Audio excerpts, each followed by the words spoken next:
네, 오늘 나오신 두 분의 전문가 소개해 드립니다. 메리츠증권 여의도 영업부 금융센터의 이기택 멘토 나오셨고요. 하이투자증권 스마트 PB센터의 염정 멘토도 함께합니다. 두 분 어서 오십시오. 네, 안녕하십니까. 첫 번째 이슈부터 좀 보겠습니다. 앞서 이제 제가 2차 전지 말씀을 드렸는데 2차 전지와 관련된 회사들의 주가가 계속 좋습니다. 같이 얘기를 해보죠.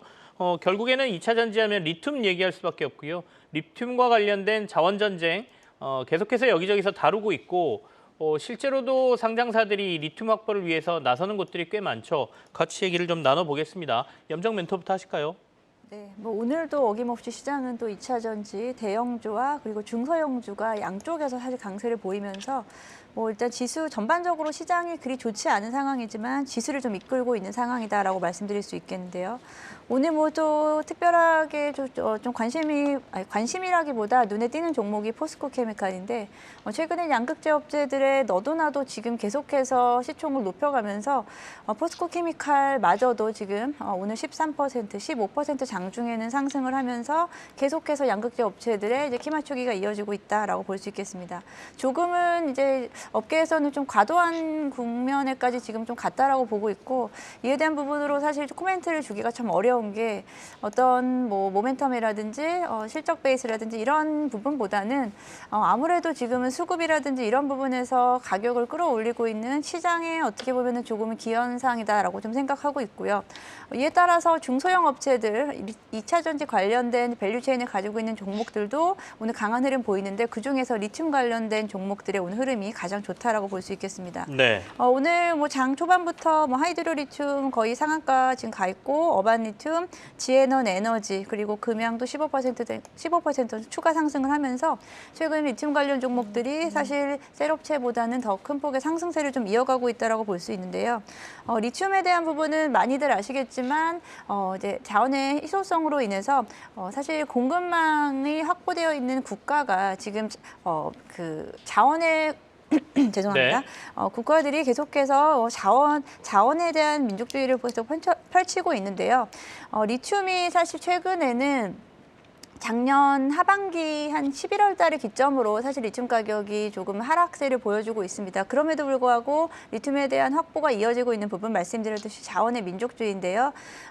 이에 대한 그 광물에 대한 희귀 광물에 대한 부분을 사실 그 국가에서 관리를 한다거나 그리고 더 이상 채굴을 하지 않는다거나 이런 부분으로 계속해서 좀 묶어두는 경향이 있습니다. 그를 통해서 공급망에 대한 부분을 조금 우위에 점하고 있기 때문에 계속해서 가격에 대한 경쟁력이 나올 수밖에 없겠고 많은 국가들과 그리고 많은 셀업체 그리고 완성차 업체들까지도 이 국가들과의 어떤 관계를 맺기 위해서 또는 광산 투자라든지 그리고 어떤 원자재를 생산하는 기업에 대한 지분 투자라든지 그리고 리튬이라든지 코발트, 니켈 등 같은 부분에서 네. 장기 공급 계약을 맺음으로써 이 공급망에 대한 부분을 확보하기 위한 전쟁이 좀 나타나고 있습니다. 우리나라 기업들도 마찬가지인 상황이고요. 그리고 이에 대한 부분에서는 좀 과도하게 좀 과장된 부분이 좀 과장됐다라기보다 이 주가가 좀 과장된 부분이 좀 없지 않아 있다라고 생각하고 있는데요. 광산 개발을 한다거나 어떤 리튬 관련된 사업을 하는 부분에서 너무 시장에서는 테마적인 성격이 좀 강하다라고 좀 볼 수 있겠고 이런 부분이 오늘도 2차 전지의 어떤 흐름에 거의 마지막 단계에 또다시 오는 순환매 마지막 단계를 좀 보여주는 모습이다라고 볼 수 있겠습니다. 사실은 이란에서 세계 2위 규모의 리튬 매장이 발견됐다. 이 소식이 오늘 좀 시장을 더 자극한 것 같기도 합니다. 결국에는 이란 쪽하고 얼마나 관계를 또 잘하느냐가 리튬 확보의 또 다른 변수가 됐다라고 볼 수도 있겠고요. 우리나라에는 이런 리튬 단지 좀 안 나오나라는 아쉬움도 좀 있는데 이기택 멘토께서는 오늘 리튬 관련주들 플러스해서 2차 전지 전반적인 얘기를 조금 해주시죠.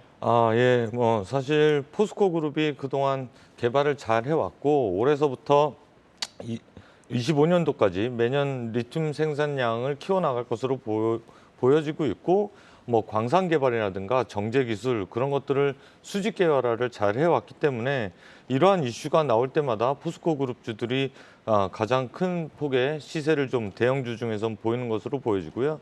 나머지 종목명에 리튬이 들어가 있는 것도 있는데 사실 실질적으로 이 비즈니스를 하는지는 모르겠습니다만 정관에 그냥 이 비즈니스를 할 거야 넣기만 해도 주가가 오르는 시국이니까 사실 이런 것들은 투자에 좀 주의하셔야 되는 요인이 아닌가. 그러니까 투자자들 시세로 현혹할 수 있어서 이런 네. 말씀을 좀 드리겠고요.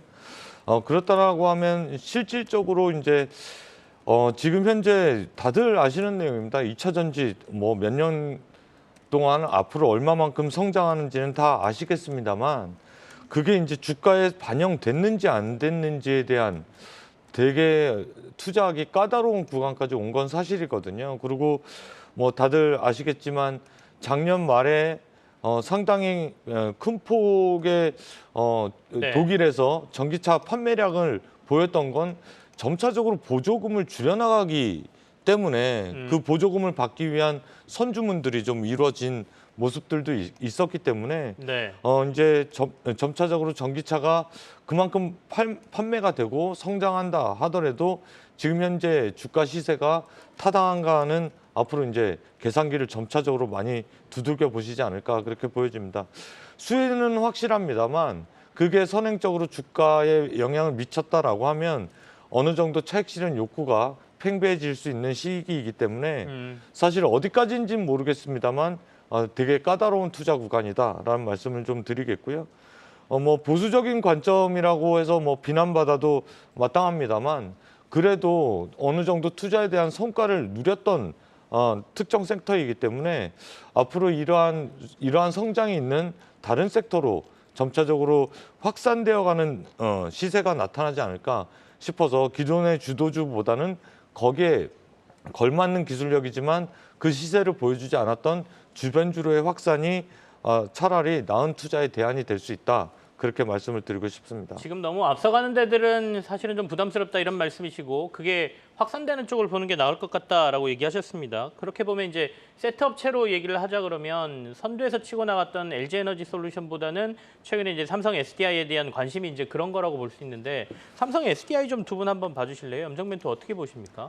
네, 삼성 SDI 최근에 뭐 다른 뭐 소재 업체들 에코프로비엠이라든지 에코프로 대비해서는 상승폭이 그리 크지 않았지만 최근 한 6거래일 정도 계속 지속적인 상승이 있었고 약간 지금 20-30% 정도 추가적인 상승 최근 6거래일 동안 한 20-30% 정도 주가가 오르는 부분이 있습니다. 네. 뭐 여기에는 뭐 삼성이 어떤 뭐 GM과의 앞으로의 협업에 대한 기대감 그리고 지금까지 조금 보수적이었던 해외 투자에 대한 부분이 이제 좀 시작할 수 있다라는 이제부터 확장성 국면에서는 충분히 좀 긍정적이라고 좀 볼 수 있겠고요. 그리고 이제 삼성 SDI 밸류 체인을 가지고 있는 종목들 그리고 이제 삼성 SDI가 이제 원통형 배터리 쪽에 대한 부분 포커싱이 좀 되어 있기 때문에 원통형 배터리에 대한 부분도 좀 집중적으로 좀 보고 있습니다. 지금 전체적으로 이제 배터리 타입에서 이제 원통형 배터리에 대한 비중이 2025년, 2030년까지 지속적으로 증가할 것으로 보여지기 때문에 원통형 배터리 관련된 밸류 체인도 오늘도 흐름이 전반적으로 어제에 이어서 흐름이 좀 이어갔다라고 볼 수 있겠고요. 지금 뭐 그럼에도 불구하고 저도 2차 전지 지금 전반적인 사실 제가 2차 전지 섹터를 상당히 좀 선호하는 편인데요. 네네. 그럼에도 불구하고 지금의 이러한 과열 국면은 조금 다소 부담스러울 수 있다라고 생각하고 지금은 2차 전지 전반적으로 많이 오른 종목들로 접근하기에는 상당히 저는 부담스러운 구간이고 지금 다시 한번 시장의 흐름이 바뀌면 다시 기회를 보는 게 지금은 좀 현명하지 않을까라고 생각하고 있습니다. 이기택 멘토께서는 어떻게 보십니까? 이제 삼성 SDI가 보통 한 75만 원 선에서 꺾이는 경우가 대부분이었는데 이걸 뚫고 지금 올라갔단 말이죠. 그러면서 최고가가 82만 8천 원. 뭐 여기를 뭐 시도할 것이냐 더 갈 것이냐 이제 이 문제인 것 같은데 어떻게 보이십니까? 네, 하단 박스권을 그렸던 때는 사실 삼성 SDI가 공격적인 설비 투자를 하지 않는다라는 보수적인 시각들 그러니까 삼성이 왜 이렇게 앞에 나서지 않을까에 대한 의구심이 있었던 시각들일 때는 40만 5천 원에서 45만 원에서 60만 원대 하단 박스권을 그렸고요.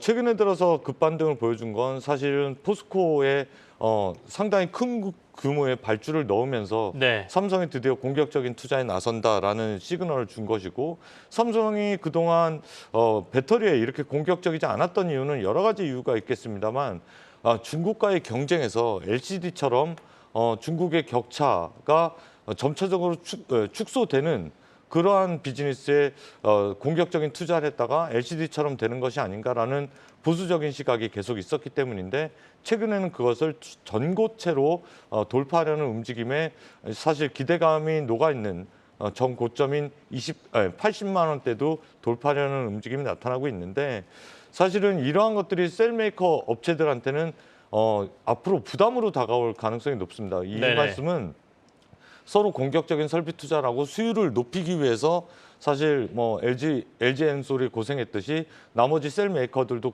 앞으로 설비 투자와 그런 시간을 가져야 될 거고 SK도 아직 풀지 못했던 숙제들을 앞으로 해결해 나가야 되기 때문에 그 이제 향후에는 어느 정도 수율을 답보한 그리고 이익을 가져가는 업체들 위주로 선별해서 주가가 반응하지 않을까 그렇게 보여지고 있습니다.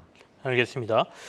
자, 다음 이슈로 넘어가 볼까요? 2차 전지는 계속해서 좀 관심을 갖자. 아니다, 조금은 뭐 쉬어갈 장세가 나올 수도 있으니까 조심하자. 이렇게들 말씀하시는 게 좀 엇갈리고는 있죠. 근데 어쨌든 시세는 계속해서 분출되고 있는 상황입니다. 두 번째는 MLCC 업체들 좀 최근에 주가가 좀 움직이고 있어서 보려고 하는데요. 이게 이제 테슬라나 전장 부품 쪽으로 사용되면서 앞으로 조금 더 늘 것이다. 관심을 두자 이런 얘기들이 많이 나오죠. 얘기 좀 해보겠습니다. 염정 멘토부터 하실까요? 네. 어제 같은 경우에 이제 반도체주 그리고 이제 MLCC 관련된 또 기판 관련된 종목들의 흐름이 좀 좋았는데요. 오늘은 전반적으로 좀 쉬어가는 좀 분위기입니다. MLCC 관련된 종목들이 최근에 다시 한번 좀 고개를 드는 모습은 아무래도 지금까지 뭐 스마트폰 시장은 지금 레드오션이라고 사실 좀 보고 있는데 스마트폰 시장에서 이제 전장 차량용 반도체 쪽으로의 제품의 다양화가 이루어지고 있고 전장용 차량용 반도체 쪽에 대한 매출 비중이 좀 늘어날 것을 기대를 하면서 이에 대한 주가가 좀 움직인다라고 보고 있습니다. 네. 아무래도 뭐 전기차도 그렇고요. 자율주행 관련해서 스마트 모빌리티로 시장이 이제 다변화되고 있는 상황 속에서 스마트폰용보다는 이제 차량용 쪽의 MLCC에 대한 부분이 고부가가치 제품이 될 수 있겠고 여기서 사실 마진이 확대될 수 있는 구간이다라고 볼 수 있겠습니다. 자동차 한 대당 평균 1,200개 정도의 반도체가 좀 들어간다라고 하고 여기에 자율주행과 그리고 자율주행이 고도화되고 그리고 아무래도 지금 뭐 계속해서 뭐 지금 내연기관차든 전기차든 차량 내 인포메이션이 계속해서 이제 업그레이드 되고 있는 상황 속에서 자동차도 하나의 좀 디지털화되는 기기다라고 좀 볼 수 있겠고요. 이에 대한 부분에서 반도체 수요는 충분히 늘어날 수 있다라고 보고 있고 차량용 반도체 산업이 기존의 이제 반도체 사업에서 좀 새로운 어떻게 보면 돌파구가 되지 않을까라고 보고 있습니다. 하지만 아직까지 이에 대한 부분에서 이제 주가가 어제는 좀 반응을 했지만 네. 확실하게 시장에서 턴어라운드를 보여준다. 라는 부분은 저는 조금 더 지켜봐야 되는 상황이다라고 좀 생각하고 있고요. 그런 차원에서 이제 저점에 대한 부분은 확인을 했지만 이에 대한 부분에서 추가적인 상승이 얼마나 더 가져갈 수 있는지는 좀 아무래도 지금 시장의 수급 최근에는 시장은 좋았는데 수급이 한쪽으로 쏠렸다는 말씀 많이 들으셨을 텐데요. 그 수급이 어디로 지금 확산될지에 대한 부분에 따라서 다른 섹터의 움직임 마찬가지로 이 반도체 쪽 반도체 부품이라든지 반도체 기판 쪽에 대한 부분도 시장이 움직이지 않을까라고 보고 있습니다. 이기택 멘토께서는 이 MLCC 이슈는 어떻게 해석하고 계세요?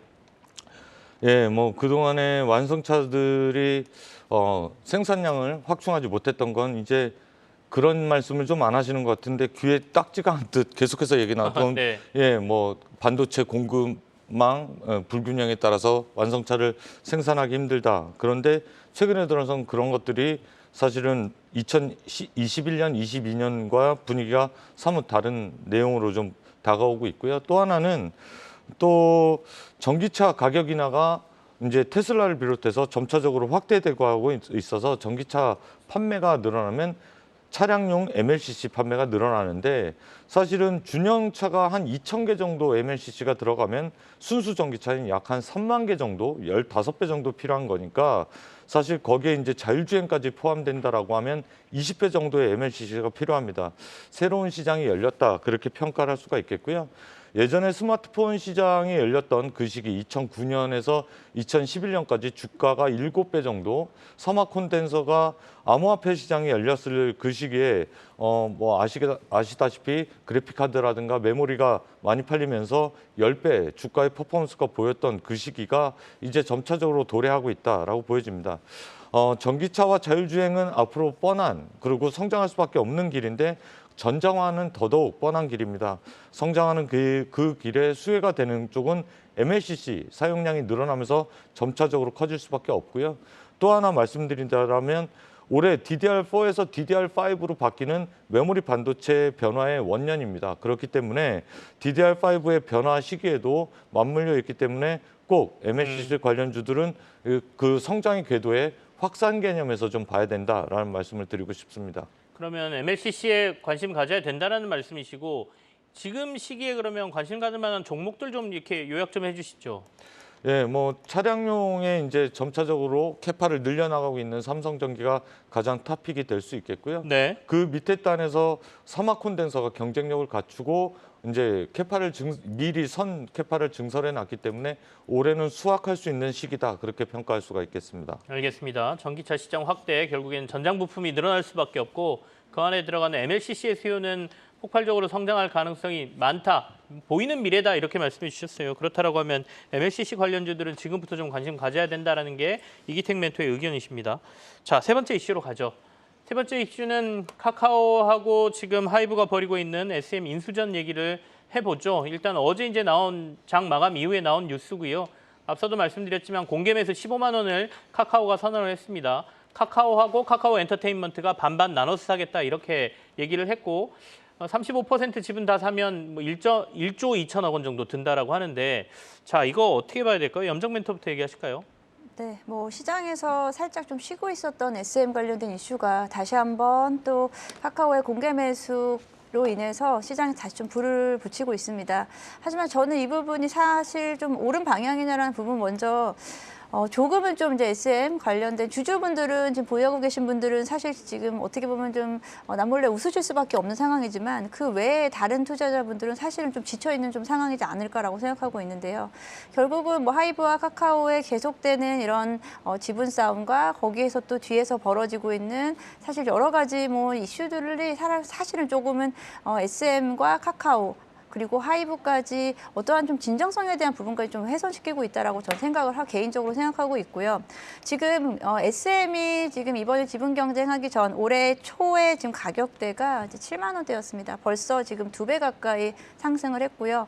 이에 따라서 지금 하이브가 가장 우려했었던 상황이 12만 원 공개 매수가에서 더 이상 올리지 않고 포기라기보다 거기서 멈췄던 이유가 승자의 저주거든요. 승자의 저주를 지금 카카오가 이어가고 있는 것이 아닐까라고 좀 생각을 조심스럽게 해보면서 여기서 이제 카카오가 어쩔 수 없이 또 SM에 대한 어떤 인수를 포기할 네. 수밖에 없는 이유 중에 하나가 카카오엔터가 지금 상장을 준비하고 있습니다만 카카오엔터만으로는 지금 상장으로 그 기업의 가치를 평가받기엔 아직은 좀 많이 모자란 부분이 있고요.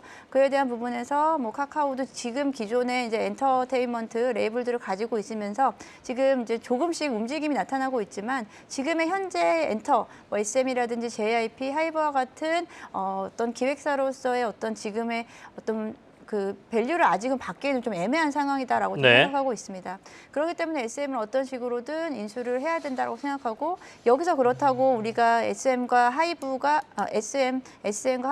그리고 카카오가 셋이 사실 이렇게 좀 싸움이 있을 때 되레 이제 JYP 엔터가 또 주목을 받았었거든요. JYP 엔터가 오늘도 또 같이 상승을 좀 이어가고 있는데 이러면서 엔터주의 가치라기보다 실종이 계속해서 다 같이 올라가면서 여기서도 언제 또 이에 대한 부분이 좀 빠져나갈지에 대한 부분 사실 부담스러운 부분이 있고요. 지금은 일단은 보유하고 계신 분들의 영역이지 않을까라고 생각하고 있습니다. 자, 이제 이게 어디가 이기느냐 지느냐는 앞으로 진행 상황을 저희가 좀 봐야 될 것 같고요. 이 이슈를 통해서 우리가 투자를 어떻게 하느냐가 굉장히 중요할 것 같거든요. 일단은 SM 가지고 계신 분들은 홀딩 해야죠. 일단 분위기 좀 봐야 되지 않겠습니까? 공개 매수를 응할지 안 할지만 고민하시면 될 것 같고 이기택 멘토께서는 어떻게 보십니까? 주변에 방금 전에 JYP 엔터라든지 SM이 이 정도 받는다라고 하면 야 이것도 더 높아져야 되는 거 아니야? 이런 관점이 있을 수 있겠고 또 SM이 가지고 있는 계열사들 뭐 주식들에 대해서도 얘기하시는 분들이 있거든요. 투자 관점을 저희가 어디로 봐야 됩니까? 예, 뭐 지금은 캡이 씌워졌죠. 15만 원이니까 SM을 사기 힘든 주주들은 옆에 SM, CNC라든가 뭐 SM 뭐 관련된 주변주들을 하이브가 아니라 그 뭐 관련주들을 좀 디어유를 좀 사는 것으로 보여지는데 제가 뭐 시장에서 좀 나오는 이야기를 좀 드려보면 사실 이번에는 하이브가 되려 카카오가 했던 것처럼 자기 실패를 거울 삼아서 이제 똑같은 전략을 구사할 가능성이 높다. 26일로 못이 박혀 있으니까 이번에 2월 말에 카카오가 공개 매수가 이상 가격으로 100만 주를 사들이면서 마감을 했거든요. 그러한 것처럼 이번엔 공개 매수가가 15만 원이니까 공개 매수가 이상으로 하이브에서는 주가를 띄울 가능성이 있다라는 평가가 좀 나오고 시장에서는 돌고 있고요. 또 하나 말씀을 드려보면 사실 우군들 확보에 주력하고 있다라는 이야기도 나오고 있습니다. 네. 그러니까 자기 자금으로 다 되지 않았을 경우엔 주변의 기타 법인들 매수를 통해서 우군들 확보해서 주총까지 한번 표결 대결까지 한번 가보려는 그러한 속셈들이 녹아 있을 수 있다라는 거기 때문에 사실 기존 주들한테는 뭐 꽃놀이패라면 꽃놀이패를 들고 있는 그런 상황이라고 말씀을 드리겠습니다. 다만 아까 말씀하셨던 것처럼 지금 시가총액이 SM이 적당하냐? 그 주변적으로 확산되는 이유는 SM 말고도 여러 우수한 기획사들이 있거든요. 경쟁력을 충분히 갖추고 있는 기획사들이 있어서 가격 왜곡이 되어 있냐 안 되어 있냐를 떠나서 거기에 키 맞추기 관련된 종목들의 주가 움직임이 나타날 수 있어서 주변주에서 지금 시세를 뭐 사실은 즐기시되 주변주로 확산되는 것도 감안해 보시자라는 말씀을 좀 드리고 싶습니다. 주변주, 그러니까 다른 엔터주들로 확산될 가능성도 있다라는 부분을 말씀해 주셨습니다. 자, 어떻게 진행될까요? 아무튼 여러 가지 변수가 너무 많습니다. 그러니까 35%라는 지분을 선언한 것도 그때 하이브가 40% 지분 확보하겠다고 할 때도 시장에서 이거 가지고 좀 부족해 보인다라고 얘기했고요. 12만 원 주가도 너무 약하게 불렀다라고 했거든요. 근데 12만 원하고 15만 원하고 차이가 25% 차이긴 한데 이 15만 원도 오늘 하루 만에 그냥 올라와 버리지 않습니까? 그렇다면 아까 말씀하신 대로 조금만 시장에서 2 이상 주가가 올라가 버리면 또 카카오도 실패할 가능성이 있으니까 여러 가지 변수가 있을 것 같습니다. 주총에서 표 대결도 봐야 될 테고요. 자, 아무튼 재밌게 뭐 싸움 구경이 제일 재밌다고 주식 없는 사람은 구경할 수밖에 없지 않습니까? 가지고 계신 분들은 즐기시고요. 다음 이슈로 넘어가겠습니다. 다음은 이제 셀트리온입니다. 지난주에 이제 서정진 회장의 복귀 소식이 전해졌고요. 그렇다면 셀트리온 3사의 합병이 좀 빨라지지 않겠느냐라는 얘기가 나옵니다. 좀 지지부진하게 이어지고 있었거든요. 그렇다 보니까 그 기대감 뭐 여러 가지가 있는 것 같습니다. 셀트리온 관련주들 오늘 또 강세를 보이고 있는데요. 얘기 좀 나눠보도록 하죠. 염정 멘토 얘기 좀 해주시죠. 네. 일단 뭐 셀트리온 관련해서는 서정주 회장, 명예회장이 복귀를 한다는 것만으로도 일단 네. 시장에서는 호재로 좀 생각을 하고 있고요. 그에 대한 부분은 아무래도 리더십이라든지 어떤 상징적인 의미가 있기 때문이다라고 일단은 해석을 하고 있지만 내부적으로 사실 이야기를 들여다보면은 아무래도 지금까지 이제 지금까지 어떤 경험치로 보면은 서정진 회장이 돌아옴으로써 지금 가지고 있는 파이프라인에 대한 부분을 조금 더 빨리 앞당길 수 있다. 실제적으로 실적에 대한 부분에서 좋은 실적으로 좀 복귀를 할 수 있다라는 부분과 그리고 셀트리온 3사에 대한 합병을 조금 더 빨리 진행시킬 수 있을 거다라는 기대감 두 가지가 합쳐졌다라고 좀 보고 있습니다. 네. 저는 이제 그 3사에 대한 그 합병 기대감은 좀 뒤로 하고 실제적으로 지금 어떤 모멘텀들이 가지고 있느냐라는 부분을 좀 볼 수 있겠는데요. 지금 아무래도 지금 올해부터 바이오시밀러 시장이 정말 개화하는 시기다라고 이야기를 하고 있고요. 지금 치료제인 자가면역 치료제인 휴미라 같은 경우가 8개 바이오시밀러가 FDI 품목의 허가를 받은 상태이고요. 그에 대한 확장 국면에 있다. 본격적으로 지금 경쟁이 치열한 상황 속에서 셀트리온이 할 수 있는 영역에다가 이제 서정진 회장이 여기다가 만약에 조금 더 힘을 보탠다라면 네. 조금 더 좀 강력한 모멘텀이 되지 않을까라고 보고 있고요. 기존의 이제 램시마 SC 같은 경우에는 미국 내에서 연말에 FDI 승인 기대감이 지금 기대감이 대기하고 있고요. 그리고 유플라이마 같은 경우는 5월에 FDI 승인 기대감이 이어지면서 이에 대한 기대감들이 현실화되겠고 여기에 서정진 회장이 만약에 함께 한다면 셀트리온 주주들 입장에서는 이보다 좀 든든할 게 없다라고 좀 보고 있습니다. 그래서 최근에 이에 대한 기대감으로 셀트리온 주가 관련주들의 주가들이 좋은 모습을 좀 보이고 있다. 거기에다가 최근에 워낙에 주가가 바닥권에서 반등이 어려웠었던 상황입니다. 그렇기 때문에 지금 뭐 거의 최근 1년 동안 주가 수준에서 거의 저점에서 지금 바닥을 들고 올라오기 때문에 시기적인 면에서도 좀 적절했다라고 보고 있습니다. 일단 셀트리온과 관련돼서 이제 합병 이슈는 뒤로 밀고 놓고 보더라도 서정진 회장의 복귀가 회사에 여러 가지 이슈로 작용하고 긍정적으로 작용할 수 있겠다라는 말씀을 주셨습니다. 근데 이제 합병을 염두에 둔다라고 하면 3사의 합병 비율이라든지 뭐 이런 것들도 굉장히 변수가 좀 많지 않습니까? 그다음에 이제 서정진 명예회장의 아들들로의 뭐 그 지분의 이전이라든지 이런 가치도 있기 때문에 고려할 것들이 굉장히 많을 것 같은데 이기택 멘토께서는 3사 합병에서는 세 개 계열사 중에 어디가 제일 투자할 만하다고 보세요? 뭐 어떤 관점에서 봐야 됩니까? 그럴 때는 지분 관계를 좀 보면 되는데 네네. 뭐 주가상으로도 나타나고 있죠. 셀트리온 제약이 지분이 가장 많고요. 거기에 따라서 셀트리온 제약이 3사 합병 이야기만 나올 때마다 가장 먼저 주가의 큰 폭의 움직임이 나타나고 있고 그다음에 셀트리온 제약 이후에 셀트리온 헬스케어 그리고 셀트리온 이렇게 주가 움직임이 뭐 지금 현재도 그렇고 앞으로도 합병 이슈가 나오면 주가 움직임은 그쪽에서 나타날 수 있는데 사실 뭐 지금 현재 합병 이슈에 따라서 주가 움직임을 예측하기는 뭐 당사 결정권자가 아니기 때문에 저희가 뭐 이것도 주총을 해야 되는 사안이기도 하고요. 안 나왔던 얘기가 아니기 때문에 뭐 걸르자라는 그런 말씀은 아니고요. 나왔던 얘기지만 주가의 본질은 그런 쪽에서 찾기보다는 사실은 올해 실적이 어느 정도 올라올지 그리고 판매가 어느 정도 될지 그리고 모멘텀이 뭐가 있는지를 좀 보셔야 되는데 네. 사실은 제가 볼 때는 가장 큰 게 각 국가별로의 법과 제도의 변화가 있지 않을까라고 생각이 돼요. 최근에 뉴스를 찾아보면 캐나다에서 바이오 시뮬러 우선 처방 관련된 법이 이제 새로 상정이 돼서 이제 그게 올해서부터 본격적으로 시행될 것으로 보여지는데요. 예전에는 바이오 시밀러라고 하면 의사들이 좀 꺼려했습니다. 복제약이고 오리지널이 아니기 때문에 네. 의사들이 처방을 좀 꺼려했는데 왜 국가가 나서서 우선 처방을 하라라고 이제 조항을 넣냐라고 하면 이게 이제 제재와 관련된 이야기인데 각 국가별로 약가가 너무 높다 보니까 그 약가이나 정책을 쓰기 위해서 일단 기초적으로 바이오 시밀러가 인허가 판매 허가가 떨어지면 우선 처방을 하라라는 게 캐나다서부터 나왔거든요. 네네. 그렇다라고 하면 그 여타 국가도 사실은 캐나다의 정책을 보면서 바이오 시밀러에 대한 새로운 시각이 펼쳐질 수 있는 원년이다 그렇게 보여지고요. 또 하나는 무엇보다 이제 5월달 되면 아까 말씀하셨던 유플라이즈마라는 게 이제 미국 FDA 인허가를 기다리고 있고 램시마 SC도 이제 4분기 정도에 미국에서 FDA 신약 허가를 신청하고 하반기에 승인을 기다리고 있어서 상반기에 승인을 기대하고 있어서 그런 면에 있어서 신제품과 국가 정책이 통한다라고 하면 새로운 시장 개편이 일어날 수 있다.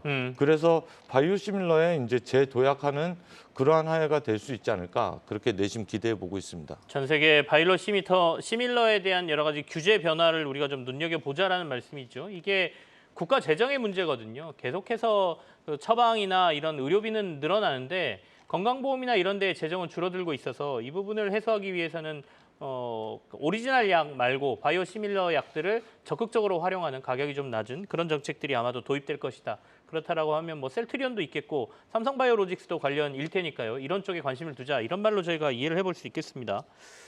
자, 두 분과 이슈는 여기서 마무리를 하고요. 가져오신 관심주 확인해보는 시간으로 들어가겠습니다.